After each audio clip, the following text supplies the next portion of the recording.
Cada um traz em si o seu inferno, ou seja, aquilo que não dá sossego.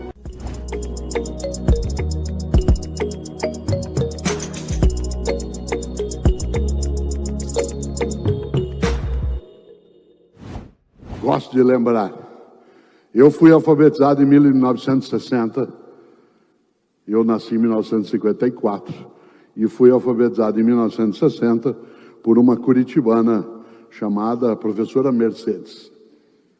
Ela que me ensinou a escrever e ler. E é interessante, porque cada vez que eu passo, como me disseram que tem no saguão uma livraria com alguns dos meus livros, cada vez que eu vejo alguns dos livros que já escrevi, cada vez que eu me lembro de estar aqui agora, eu sinto Dona Mercedes comigo. Não de forma sobrenatural, não de maneira ectoplástica, em que ela está ao meu lado, mas quando, por exemplo, eu estou escrevendo, seja à mão, seja digitando, ainda assim eu sinto, e eu vou dizer isso não como forma demagógica, porque ela é verdadeira, eu sinto a mão da Dona Mercedes na minha mão. Aquela mão suave e firme, que me ajudava a segurar o lápis, a fazer a caligrafia, a desenhar de modo correto a letra. Eu sinto a mão dela. Ela não me ensinou apenas a escrever, porque eu escritor sou, ela me ensinou a ler, e isso me permitiu que eu possa hoje trazer aqui João Cabral de Melo Neto, Machado de Assis, Chico Buarque, e outras, portanto, claro, vida minha vida, olha o que é que eu fiz. Eu não fiz sozinho, mas na parte que me cabe, eu tenho que ter um propósito, que é ganhar a vida no lugar de perdê-la. E por isso, é preciso que a gente pense, vez ou outra, sobre o nosso propósito, como estamos fazendo aqui hoje.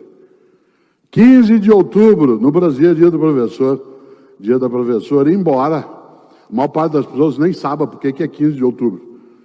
Nem na nossa área, em educação escolar, se eu perguntar, não vou perguntar aqui agora para quem é professora ou professor, mas a maior parte não sabe por que é 15 de outubro. É que 15 de outubro de 1827 foi o primeiro documento assinado sobre instrução primária no Brasil pelo imperador Pedro I.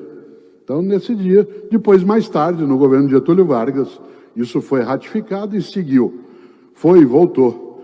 Embora eu costume dizer que, mesmo que a gente comemore nosso dia no dia 15 de outubro, eu acho que na educação brasileira tem gente que acha que o nosso dia é mesmo 2 de novembro. Dia de finados.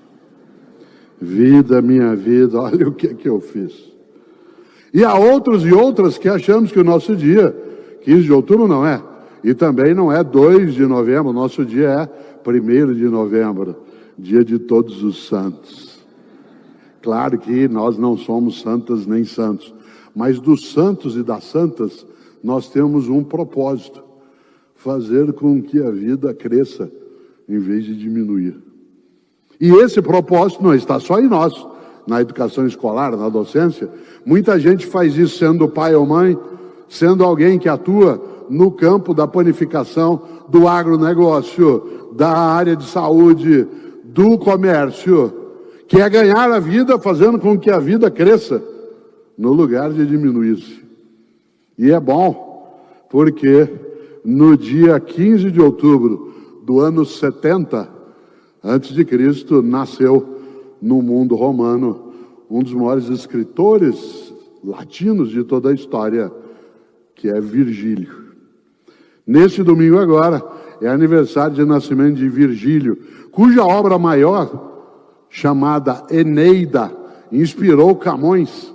Aliás, se você se lembra do grande livro de Camões, Os Lusíadas, ele se inicia com uma frase que está na Eneida.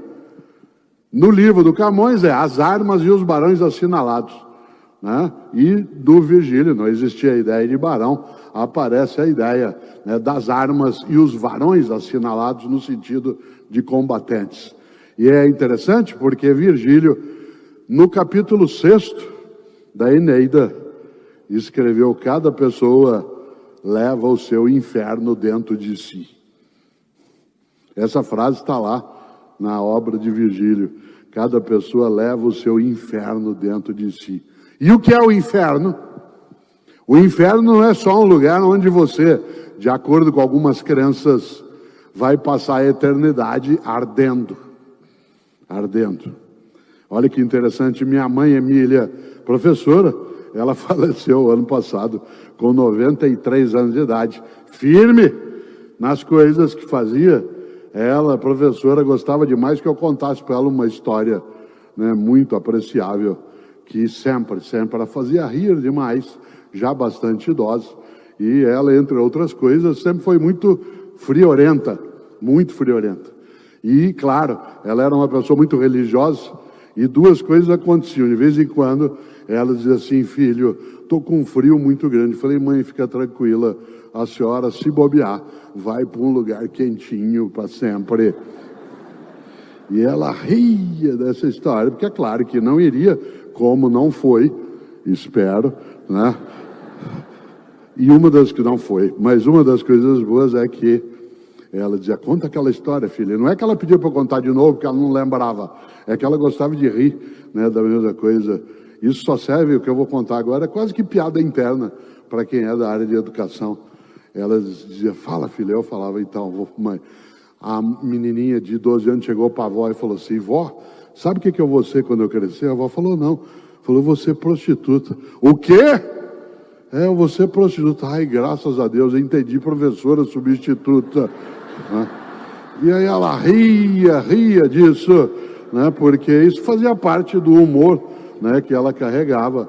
Mas todas as vezes que se falava do calor eterno, da chama que não cessa, do deserto sem fim, porque o que é o deserto senão o calor sem fim, o insuportável, a ausência de oásis, a ausência de refrigério. Pois bem, lá na Eneida, Virgílio escreve: cada um traz em si o seu inferno, ou seja, aquilo que não dá sossego.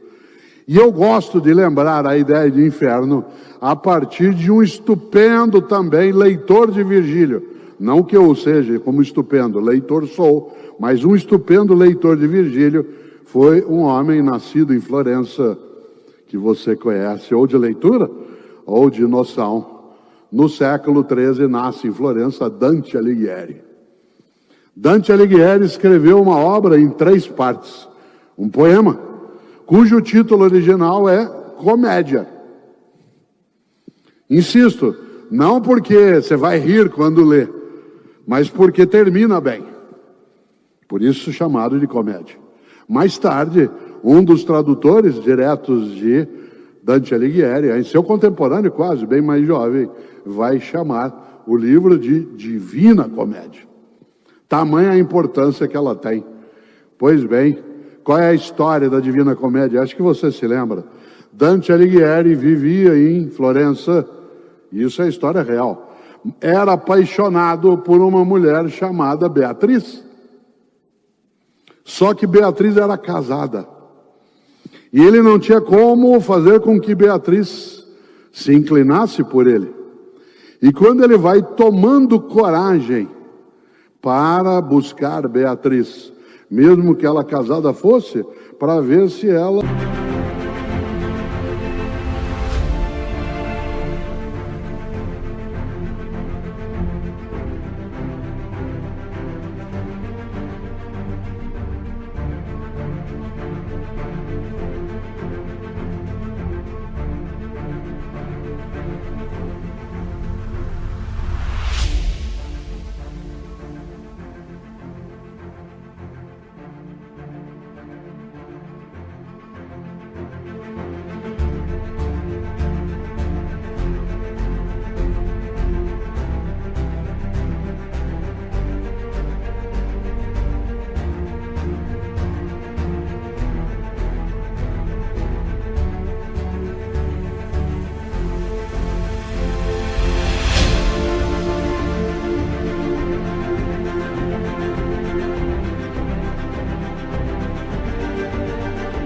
Pelo menos dava a ele um pouco de atenção e amor. Beatriz morre. E por isso, qual seria a alternativa? Nenhuma. mas agora vem a capacidade humana maravilhosa. Enquanto há vida, há esperança. E por isso, mesmo que ele, Dante, não pudesse encontrar Beatriz fisicamente ou na realidade, ele podia encontrá-la na imaginação. E é por isso que nós fazemos ciência, arte, filosofia, religião. A filosofia, a ciência, a arte, a religião são modos de trazer a vida para que ela não seja infernal.